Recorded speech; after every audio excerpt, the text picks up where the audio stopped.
एक दिन मेरे पिता ने हलवे के 2 कटोरे बनाए और उन्हें मेज पर रख दिया।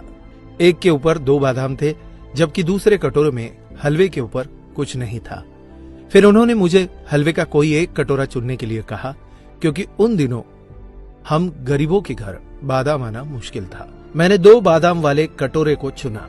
मैं अपने बुद्धिमान निर्णय पर खुद को बधाई दे रहा था और जल्दी जल्दी मुझे मिले 2 बादाम वाला हलवा खा रहा था। परंतु मेरे आश्चर्य का ठिकाना नहीं था जब मैंने देखा कि मेरे पिता वाले कटोरे में हलवे के नीचे 4 बादाम छिपे थे। बहुत पछतावे के साथ मैंने अपने निर्णय में जल्दबाजी करने के लिए खुद को डांटा। मेरे पिता मुस्कुराए और मुझे यह याद रखना सिखाया कि हमारी आंखें जो देखती है वह हरदम सच नहीं हो सकता। उन्होंने कहा कि यदि हम स्वार्थ की आदत को अपनी आदत बना लेंगे तो हम जीत कर भी हार जाएंगे।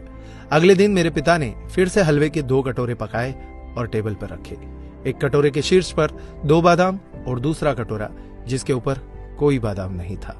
फिर से उन्होंने मुझे अपने लिए एक कटोरा चुनने के लिए कहा। इस बार मुझे कल का संदेश याद था, इसलिए मैंने शीर्ष पर बिना किसी बादाम वाली कटोरी को चुना। परंतु मेरे आश्चर्य करने के लिए इस बार इस कटोरी के नीचे एक भी बादाम नहीं छिपा था।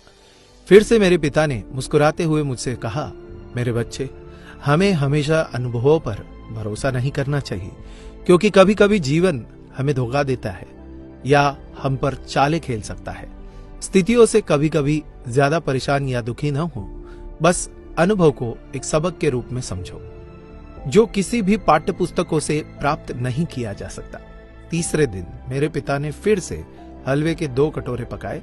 पहले 2 दिन की तरह एक कटोरे के ऊपर 2 बादाम और दूसरे के शीर्ष पर कोई बादाम नहीं।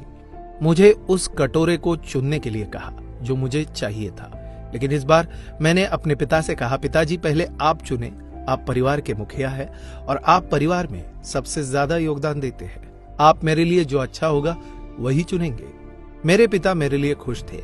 उन्होंने शीर्ष पर 2 बादाम के साथ कटोरा चुना, लेकिन जैसे ही मैंने अपने कटोरे का हलवा खाया, कटोरे के हलवे के एकदम नीचे 8 बादाम और थे।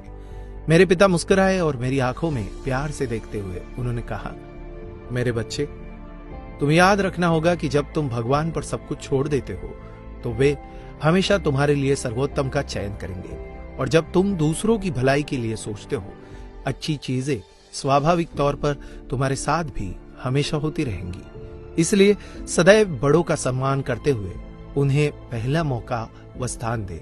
बड़ों का आदर सम्मान करोगे तो कभी भी खाली हाथ नहीं लौटोगे।